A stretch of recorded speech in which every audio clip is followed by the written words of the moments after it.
the hell weekend, guys. You must understand. To me, Monday is Tuesday, Tuesday is Wednesday, Thursday, Friday. Thank you very much. Who's changing your mind? As promised, we've got a guest in the studio, John Nyamuswa. He's the CEO, founder of the Phoenix Foundation for Bands. And I asked him outside, so where are you from? Pinoni. Pinoni. You know, Pinoni. And Pinoni guys like coming to Johannesburg for fun. I'm like, guys, yenzani into yenu, Pinoni. You don't have to drive 50, 60 kilometers. And then when JJ and PD arrest you for drunken driving, you call me, hey, Clenzito, Deep House, we came to know. Have fun there in Pinoni, man. Do something. I know that off-ramp in Nyoga, Snake Park. You know Snake off-ramp? Shal, do you know Snake off-ramp? Yep. Yeah, they always mention it. Anyway, welcome to the show, my brother. Thank you for having me. Good to have you. And one of those shaman skinny jeans.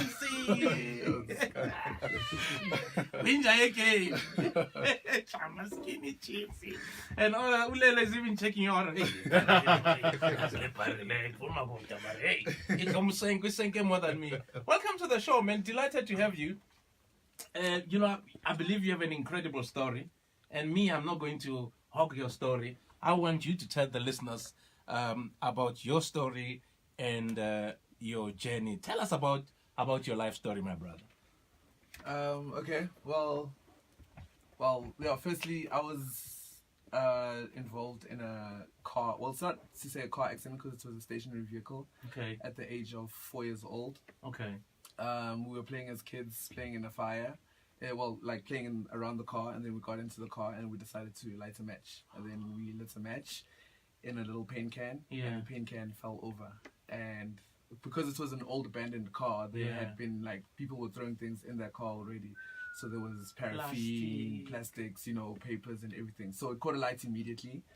And obviously then the doors were shut. We couldn't open them because, I mean, we were young at that age and we were panicking. We were in a panic state. I was fortunate enough that I ran to the backboard of the car, and then I kind of crept into the backboard where my other two friends were unfortunate and they passed away due to, obviously, to the trauma and everything. I was then immediately hospitalized, taken to hospital, and I was pronounced dead when I got there. So how old were you? I was 4 years old. So when I got to the hospital, they tried to resuscitate me, whatever, and they didn't see me making it through to the next day. So then when they called in my parents, then they were just like, listen, John's not going to make it. And then so the following day when I was supposed to go to the pathology center, where obviously now they're going to take my body to the morgue and everything, my mother walked in and she was like, I'm not giving in. Like, I want to see this boy one last time. And then she came and I woke up just as they were about to put me into the pathology and everything. And the doctors couldn't explain what happened. And I mean, this is what they do on a daily basis, you know what I mean? These were surgeons and stuff that were taking care of me at the time. And but look, my parents didn't follow through in terms of, like, you know, I mean, suing or anything like that. They were just happy for life. Do you understand? Yeah. And I carried on being hospitalized. I went through numerous amounts of surgery, like tons, throughout from primary school to high school. I went to psychologists, you know, for, you know, obviously you're going to need the counseling and everything. And it came to a point in my life where I just felt that all those things were just not worth it anymore. Like, the last offer that I had received was that, do I want to go to overseas for, like, plastic surgery, proper, like, you know, full on. And I was like, listen, I'm happy in my skin. I've had it with the pain. I'm done. I can't take this anymore. But most of all, it was because I just didn't need to anymore. I was happy with the person that I was. So at what age did you make that decision that, listen, so this I'm was cool. in grade 8, so you're looking at, I was about 11, 12 at that time. Yeah. And this is me. This is where I should have actually made the decision to go, because this is high school now. This is me entering high school, you know, now that we start thinking about girls and relationships and stuff like. And I was set. I was like, I'm gonna enter life as I am going forward. And I decided to do that, and I did my high school years. I then left and I went and did my IT engineering degree there, and I finished off there. And then I just immediately hit success. Like, I got my first job, you know, I was young, I was successful. Well, not, I would say in my own, like, sense of my life, I was successful to myself. Do you understand? I had made it. I had done what your average person wouldn't be able to do in their normal years. So, I went on and I got jobs, different jobs and stuff like that. And it's actually where the whole thing started hitting me now, that the depression phase and stuff. Because you see, when you're in primary school and high school, you're in a little small circle and everyone's accepting you and showing you that type of love, and you think, hey, I'm ready to face the world. But when you go to varsity and I get to Joburg, you know, from Benoni, snake off ramp, yes. Yeah, so you get here and then it's like nobody knows John, you know. And there's fashion, and you know, and it's like, oh my God, and you know, and then you start getting used to the stairs and whatnot like that. But I held my head up high and I was like, I'm gonna do this. And then it was only in 2016 that people were starting to say I was starting to like get comments from people saying, John, but you really, like, you're an inspiration, you inspire me and stuff, and the things that I say to motivate people and stuff like that, they were like, you should really look at doing this like as a career and stuff. And then last year I just decided, listen, there has to be something that God saved me for. There has to be a bigger picture to this. And then I just met this little girl who had also been in an accident, and when I met up with her, she was crying in the mall. And then I asked her what's wrong, and you know, she said no, she had her friends had just left her because they didn't want to play with her and stuff like that. But she was actually walking back home, basically. So the girls had rejected her to not play anymore after school and whatever, because of her condition. No, because of her condition, and she was the exact same condition as ours. And I was like, how dare they? And then I told her, and I gave her, like, you know, I gave her a little motivational talk, and she was happy. And when she went home, she was fine and everything. And then I was like, listen, I'm dropping everything. This is clearly what I'm here to do. God, if I went to St. Peter's Gate and he asked me, like, must have been like, John, you will go back there and you're gonna go save those kids. Is this what inspired the Phoenix Foundation? Yes, and then that's why I started the Phoenix Foundation. And then who better than to have the people that grew up with me? So I've got Spusiso Patel and Wusi Lindinkosi and my sister John Nyamuswa as the directors. And I mean, my sister's an obvious case, so I would have her there. And we started this, and how many? I mean, are you looking after? We're looking at after about 3 kids right now. Okay. Because we've just started, you know, we are like in desperate need of. So what the Phoenix Foundation does is the other burn societies will then maybe you get like the Smile Foundation and everything, that where they do the operations and stuff.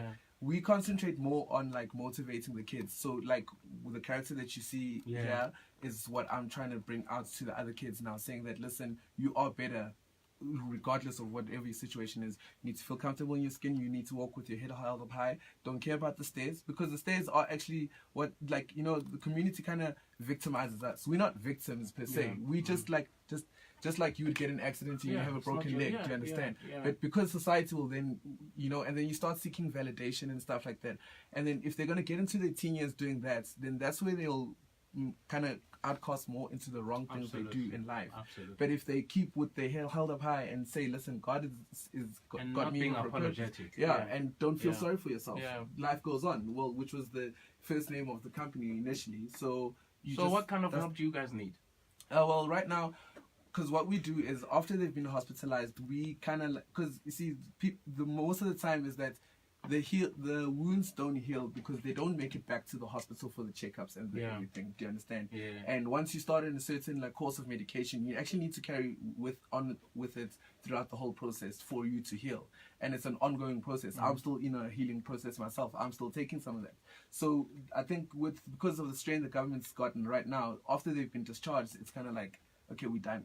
And it's not. There's a huge role that needs to be played in terms of counseling, motivation. So we are right now using our own personal vehicles, and you know, and I mean, my directors have their own careers as well. So right now we're in desperate need of like a bigger vehicle to take the kids. So then we take them to. We've got a nurse and a psychologist and a surgeon on board as well. So we take them to do like checkups, and then I'll do like a session with them, a motivational session. Then I'll take them to proper counseling. I'm not saying the counseling doesn't work, but I'm just saying it's easier when you hear it from somebody who's been in your shoes. Do you understand?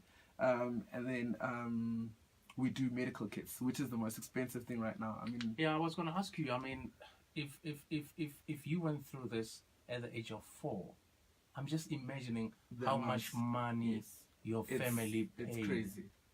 It's crazy. It got to the point where the medical aid would get exhausted at a time, and I'm then sure. would have to wait a while for it to to get more funds, and then so.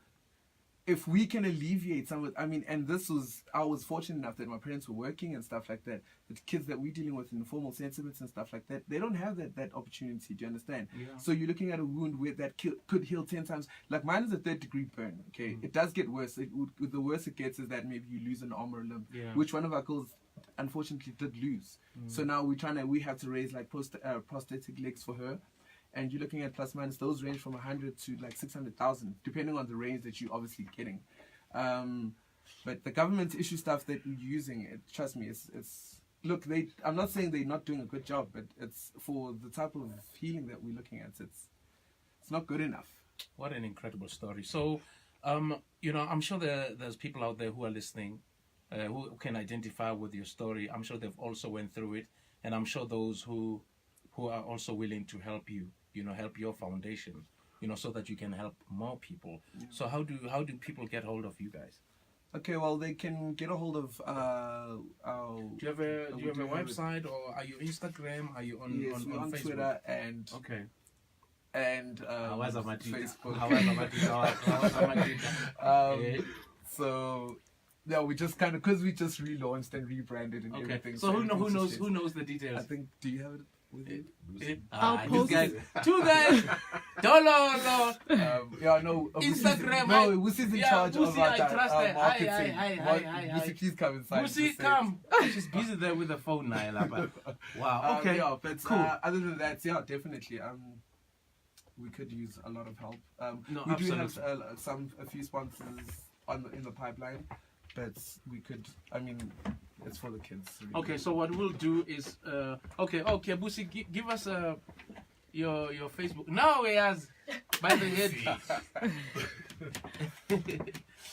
So for Twitter, it's the Phoenix Foundation. Okay. But it's at the Phoenix and then FOUN2. Okay. All right. As the handle. All right, we'll write that down. Facebook, it's the Phoenix Foundation. The Phoenix Foundation. For burn victims. Okay. All right. So we'll definitely write those down, and we'll tweet you. Ne? We'll tweet Please you. do. We'll send you a tweet, and you'll retweet us. Ne? And then we'll tweet and tweet. And they can also give me a call. I don't mind. There is a. That is fine. Is that fine? That is okay. Should I say it? Yeah, you can say it. 066 199 3881. And no, this is for the kids, eh? This is for the foundation. Calls regarding the foundation. Okay. 066 199 3881. Guys, okay, you can just doing a great job.